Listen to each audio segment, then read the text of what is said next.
Python code challenge. Can you guess the output of this Python code? You will have 30 seconds to choose one answer from 4 options.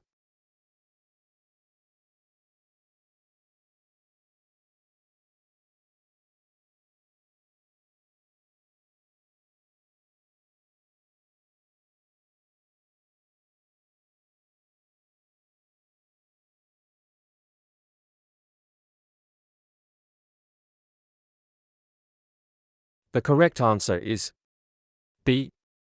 5, 10. In this code, we swap the values of x and y without using a temporary variable.